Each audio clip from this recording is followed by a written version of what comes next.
Good morning, I'm Jessica Lovell, and welcome to the Morning Medical Update. You hear that noise, that bub-bub, bub-bub, that heartbeat noise? Typically, you need a stethoscope to hear it, but imagine hearing your own heartbeat constantly every second of every day. You can't tune it out, you can't turn down the volume, and no one else can hear it. Today, we are meeting two women who lived with this maddening sound in their ears until they came here for a first-of-its-kind treatment. The condition is called pulsatile tinnitus. Pulsatile, as in your pulse. People report a whoosh or a swooshing noise. We'll hear how our guests describe it in just a few moments. And when that noise lasts for months and even years, it's no surprise that many patients say it's hard to concentrate, hard to sleep, and they end up oftentimes developing anxiety or even depression.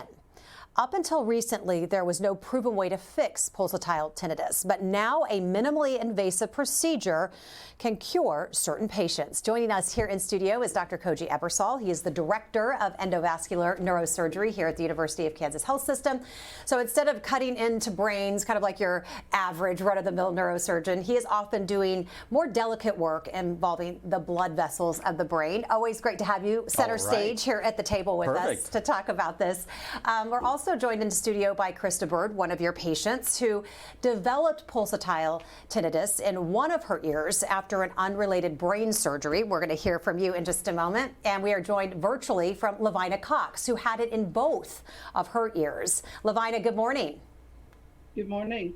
Thank you for being with us and sharing your story. We'll get with you in just a second. But Dr. Ebersol, I want to start with one very important thing. We go back and forth here inside the studio. Is it tinnitus or tinnitus? Yes. Importantly, both are equally accepted. Oh, thank goodness, because I want to say tinnitus. But then I'm told to say tinnitus, so I can say either. Either one. Perfectly well. Perfect answer this morning. I like it. So we use that sound of a heartbeat as an example off the top of the program, but technically speaking, the sound is the blood moving through the head. So, Christa, how would you describe that sound? Kind of be really specific, because I'm thinking this would drive me crazy. So the best way that I learned how to describe it was literally like if you're hearing your heartbeat, first off, but secondly, like imagine when you open a window and you're traveling down the highway at 65 miles an hour and you just have your ear out the window, but it's just spurts of it. It's not constant whooshing, it's just little bits. That's all that you hear. All the time? All the time. And it gets worse if your heartbeat goes up. Okay, so Lavina, would you describe that in a similar way? How did it sound to you? Mine was a little bit different. A lot of people say they hear that swishing sound. Mine was more of a squealing. It was a little bit higher pitched than just the swishing sound. So it was like a squelch to me. Mine was a little bit higher pitched, and I had it in both ears. Gosh, both sound like maddening, as we said. When did you first notice this? Any clue to what might have triggered it? I noticed I had it about a year ago, May.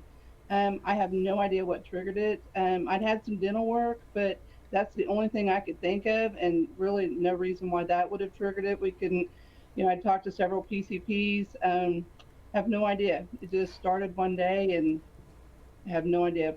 Yeah, unimaginable. You're just living life, and all of a sudden this thing comes out of nowhere. You're trying to figure out what is going on. So give us some examples of how this was affecting your day-to-day life. Was it family, work? How was this impacting you?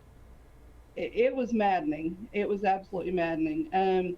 If you can imagine, 24/7, never went away, never stopped. Nothing I did made any difference. Sleep, I have a CPAP, didn't affect it. I could hear it through the CPAP. Didn't sleep well, was unable to concentrate. I mean, you'd be doing reports and all you would hear is this heartbeat all the time, this maddening noise all the time. Difficulty concentrating. It just affected everything you did all day long, 24/7. So how long did this go on and on until you reached out to someone? Or were you doing some Google searching? How were you trying to find answers? Well, I work in healthcare, so I reached out to multiple primary care providers, and it's one of those things where tinnitus is just one of those things they say you have to live with. And then I made an appointment with an ENT that I was familiar with, got in to see him. It took me about 6 months. Everything checked out. He sent me for an MRI to see if there was anything going on. That's how I got to KU. So it was a long process to even get to KU to figure out what was going on and what was causing the issue. But you kept your search up. So I did. Chris, I yeah. was not going to give up.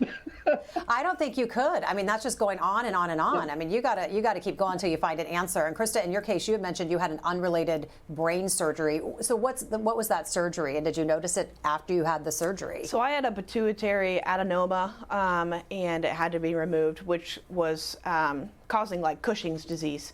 And I noticed it the November of that same year. So I had surgery in May, and I noticed it in November. And then it took pretty much a year to get it diagnosed. Luckily, I was like already in the system as far as KU hospital, and so there wasn't as hard of a process because I could go reach out to my brain surgeon. I could reach out to the ENT that I was already in contact with, but there was still quite a bit of testing, quite a bit of diagnosing that I still had to go through to make sure that, you know, it was the tinnitus.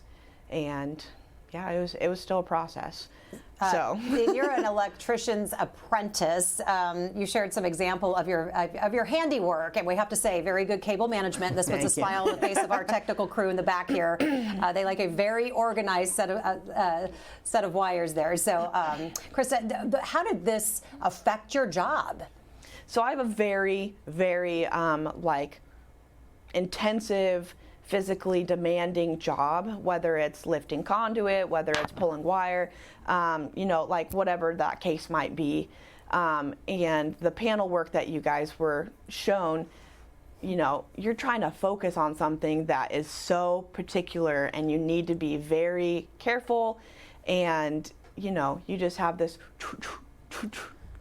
in your ear all the time. And you can't focus on anything else. It's you're trying to put it out of your mind. I just, like Dr. Ebersol, I'm like going, I can't even imagine what this would be like. No. How did you two come to find each other? I think it was, I went to see Dr. Milligan. He was my brain surgery surgeon.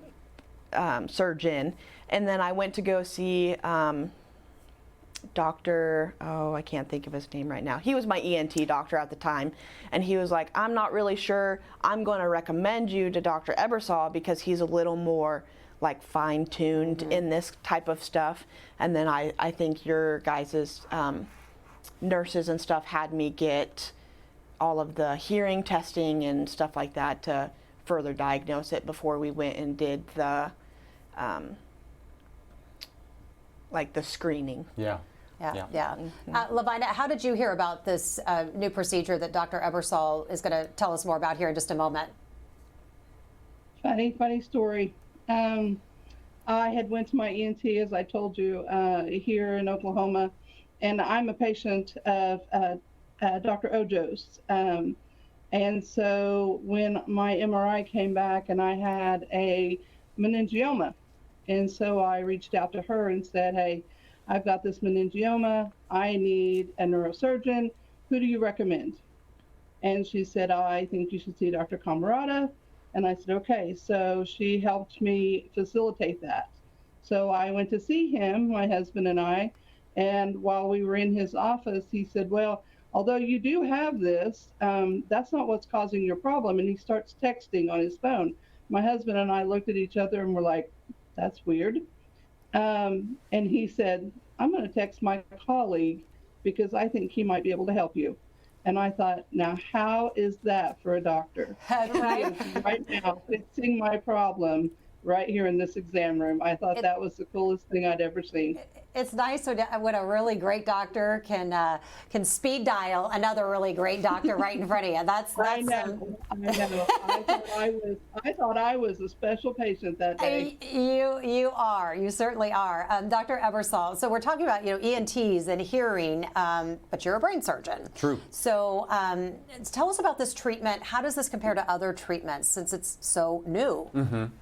Well, like a lot of my practice, it is minimally invasive catheter-based. So we are making manipulations to the blood vessels in a non-surgical way to restore normal blood flow. It is the abnormal blood flow right by the ear that is causing this sensation.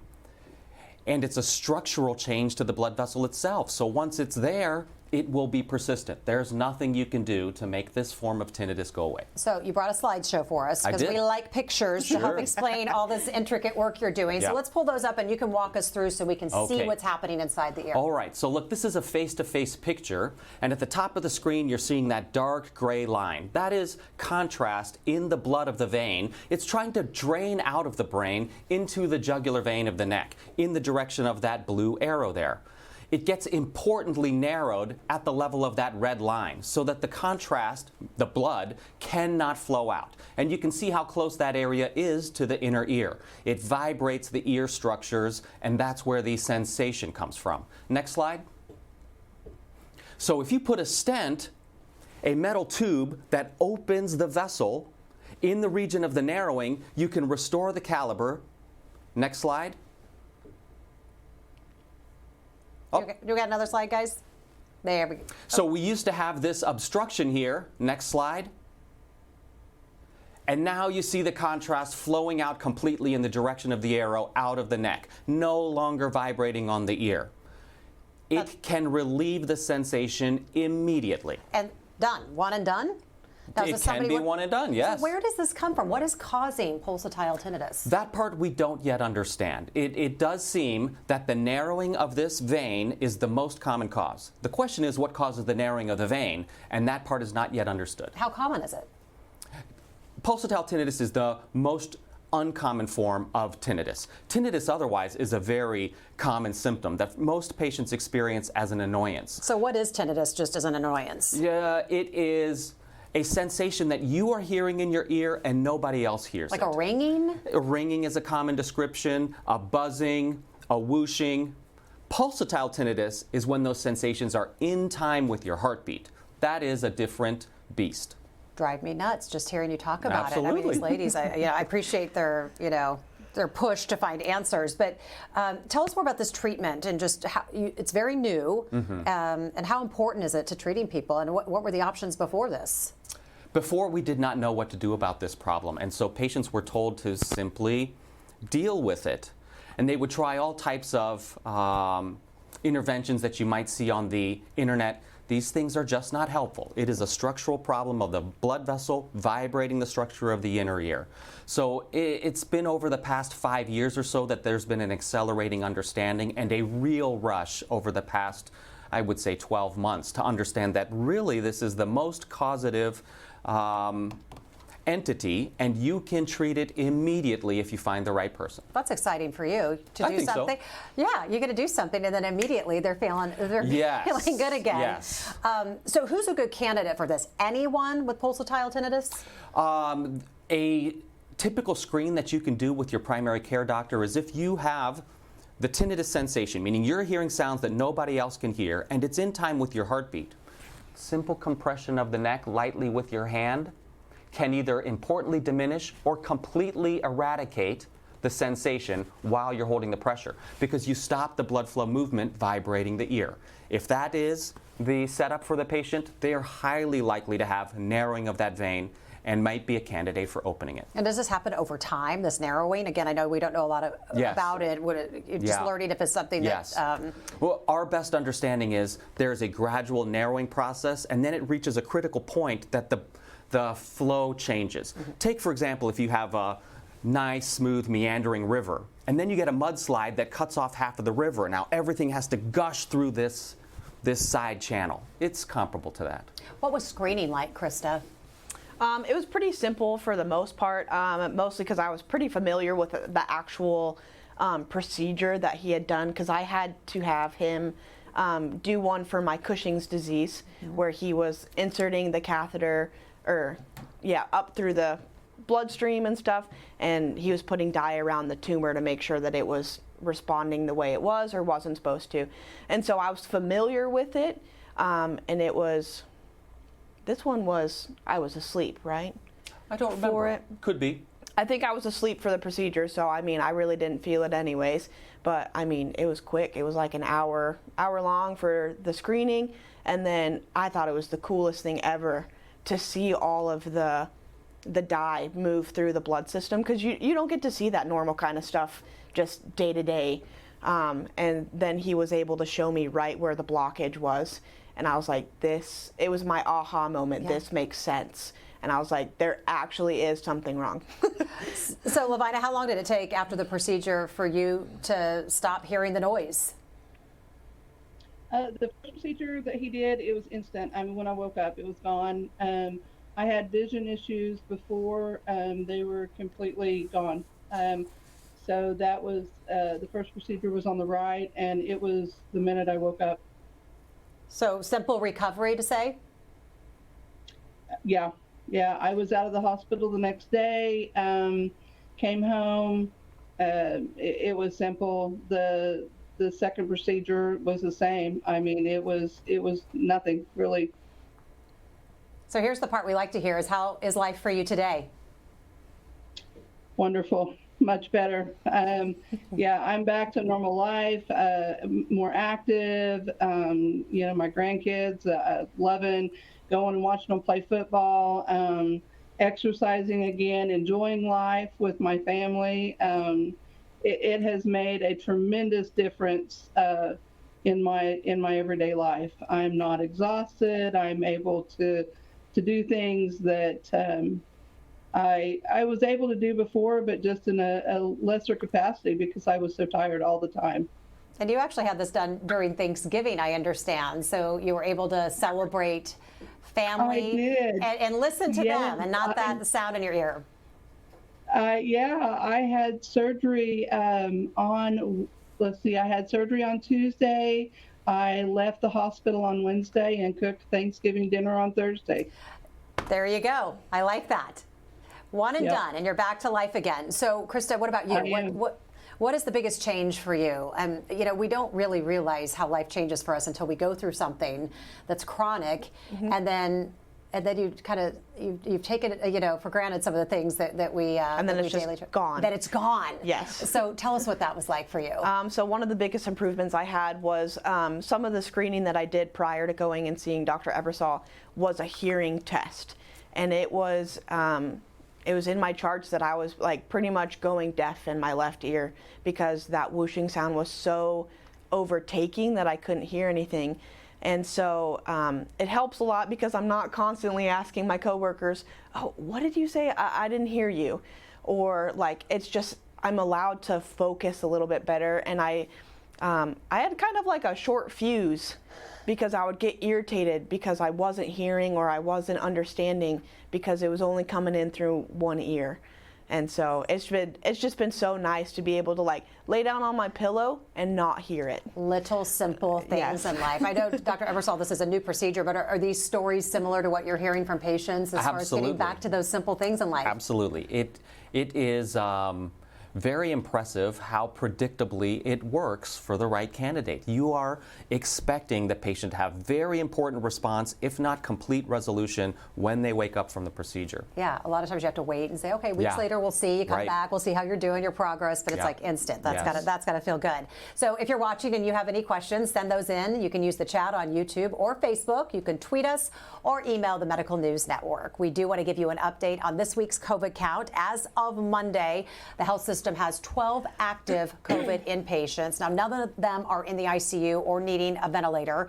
This week, however, marks 4 years since the official start of the COVID pandemic. And on tomorrow's episode of Open Mics with Dr. Stites, we are adding a little historical context to COVID-19. We'll see how it compares to other pandemics in the past. Another question for both Christa and Lavina. One study suggested that more than half of the people living with pulsatile tinnitus experience anxiety or depression. Did this impact your mental health? I think it was a little bit different for me just because I was already on depression medicines coming off of my prior brain surgery just because my hormones were so off. So I didn't personally notice a super huge change, but I also think that it was because I was already medicated for something. Sure. Yeah, and we know anxiety and depression, that runs rampant for all sorts of different reasons. So any effects on your mental health, Lavina? Oh, I think absolutely anxiety would be true with this situation. I don't know how you could not have anxiety with this. It's maddening. This is absolutely maddening to live with. Yeah, that maddening. That's the word that's kind of the theme Yeah. that we've used, right? I want to know, did you ladies think you were going crazy? Yes. Interesting. Is that a fair statement somewhat? I mean, again, something you're hearing no one else is. It's hard to describe, Lavina. Is crazy kind of a term to use in a way? Yeah, absolutely. Absolutely. I mean, yeah, you just, I would just go, oh, when is this going to stop? How do I make this go away? I mean, yeah, you just want it to stop. Yeah, hearing the story, man, that's hard to hear, because I can imagine just not being able to describe it. And there's kind of a theme that we hear from patients on this program, that it's important to be your own advocate, to speak up, ask tough questions, and even switch your doctor if you need to. Lavina, did you run into any situations where someone didn't understand or maybe even dismissed you regarding what you were going through? Absolutely. I work in healthcare, and people do not understand this particular disease. They don't understand the process. I mean, when you hear the word tinnitus, people think, oh, yeah, you're just going to have to live with that. But, like Dr. Ebersole said, a lot of it's not known. I mean, this is new, but Lord, this is not something you should have to live with. Yeah, I would imagine it's hard, Dr. Ebersole, because when it's something you can see, but when it's just something you're having to kind of describe, it's different when you go in and somebody can take an X-ray or an image, but it's tough for people like this. What advice do you have for people, going out to other hospitals and other places and trying to describe it and trying to make sure they're getting the help that they need and get to a procedure like this? Right. Well, I think that was part of the reason I wanted these ladies to come on, so that we can get the news out. I mean, these are sophisticated ladies who were already plugged into knowing how to navigate the healthcare system, and it still took an important amount of time for the diagnosis to be made and a direction to be defined. So, as we talk about on the show, you have got to advocate for yourself. If something is not right about your health, keep seeking the answer. We pride ourselves here at KU of having specialists in every nook and cranny. But you got to get connected with these folks. And it doesn't happen passively. If there's something that's important about your health, advocate. All right, let's get to some questions from our viewers this morning. And this is a good one. Yen Liang wants to know, would patients with pulsatile tinnitus have a higher risk of getting a stroke? We think blockage in the brain? Right. Importantly, this is not a blockage. It is a narrowing. It's long-standing. And so it's thought to be a benign condition. You can see the similar narrowing in veins of patients that have no symptoms whatsoever. What is it about that subset that has the narrowing and then gets this importantly debilitating, persistent symptom? We don't yet understand that completely. So is the tinnitus like a signal that something's narrowing? Is it basically your body kind of, I keep thinking it's a condition, but it's also telling you there's something narrowing. If you have the pulsatile form, it should definitely be evaluated. It can be related to structural abnormalities, which in this setting, it's benign in terms of its impact on your overall health, but it was clearly debilitating to their everyday life. But there are other conditions related to forms of tinnitus that can be directly related to a negative impact on your health. Will pulsatile tinnitus recur after vascular embolization treatment? I will say that the therapy is new enough that we don't know for sure the long-term outlook, but we have data about 5 years out at this point that's showing durability of the stenting process. When someone has this, are they more likely to have vein narrowing in other places? I suspect that's probably true, but it doesn't manifest as a symptom, and so those things are tend to be not clinically important and not impacting the patient on a daily basis. Lavina, did the noise impact your balance at all? No, it didn't impact my balance. You had mentioned that the PAP machine didn't really cover up anything. Another question was, did either of you ladies try any noise canceling headphones, any, remedies that you were just kind of, grabbing at straws to try to fix at it? So the thing with noise canceling headphones is it's inner. You can't cover it up. And so you can put it on, but then I just wasn't hearing out of the left ear. So, I mean, you really didn't fix anything. There's really no covering it up. Lavina, what did you try? I tried everything. I tried the noise canceling. I tried music. I tried it all.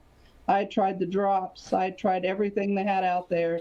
It doesn't work. This is not something you can cover up or get rid of on your own.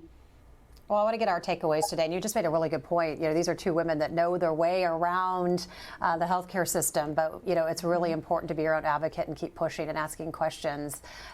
So, Christa, I'll start with you. What do you want the takeaway to be from this particular conversation and your story? Kind of like you guys have mentioned, you really, really need to be an advocate for your own health. And, for both of my procedures, I knew inside, even though I couldn't show you that something was wrong, I knew something was wrong. I could describe it and I could tell you about it. And so that's all that I could go off of. And so I had to be connected with the right doctors and to be plugged in with such special doctors at KU. I have had such an amazing experience at KU. I cannot advocate enough for them. It's just, you need to get plugged in. Well, we're glad you're happy and doing well. Lavina, what's the takeaway from your story? I would agree with Christa. Just advocate for yourself. Take care of yourself foremost. I agree with her sentiments on KU. I have the A team of doctors at KU. I am so pleased to get care there. I would do this 10 times over. Dr. Ebersole is wonderful. He just takes great care in the whole person, and his team did phenomenal job. Don't be afraid of it. You don't have to live with it. Just go talk to these guys. I mean, you can get help. Don't let people lead you in the wrong direction. Advocate for yourself. And I'm backing up your story. Dr. Ebersole, I have him in my phone too, and he is very good at answering all people phone calls, even down here in the media relations. He's very, very helpful and willing to tackle these tough situations. What's the big takeaway? What do you want people to know? Oh, well, I'm so happy for these ladies that they're living a better life than they were before. I mean, I can see them smiling freely, and that did not happen when I first met them. I mean, you can't smile if you've got this going on the inside. So I am very happy for your ladies' progress. It's a pleasure to work at a place that has the infrastructure and the personnel to do these advanced things. So from our perspective, if you are a patient and you're having symptoms that you need help with, start with your primary doc and start bumping it up the chain. We've got a whole team of doctors here and nurses and specialists that can help you. If someone's listening to this and they do go to a primary care, what would they tell them? Let's say they're listening to this program, what would they say? Hey, I heard Dr. Ebersole talking about this procedure. How do they describe it? How would you describe telling a doctor, hey, I want to know more about that? Yes, it's called venous sinus stenting. The vein that gets narrowed is a venous sinus, a large outlet vein from the skull draining into the neck. And so we are stenting that sinus open. All right, thank you. Always great to have you. Ladies, thank you so much for sharing your stories with us today. Glad you're doing better. Thank you to all of our viewers, and we'll see you back here tomorrow at 8. Masks, shutdowns, and a brand new vaccine. To live through COVID was to witness history. But how will history remember the pandemic? I'm Jessica Lovell on the next Open Mics with Dr. Stites. COVID in a historical context. How the world suffered and learned through other pandemics. Wednesday at 8. Subscribe to our morning medical update and Open Mics with Dr. Stites podcast. Now everywhere podcasts are available.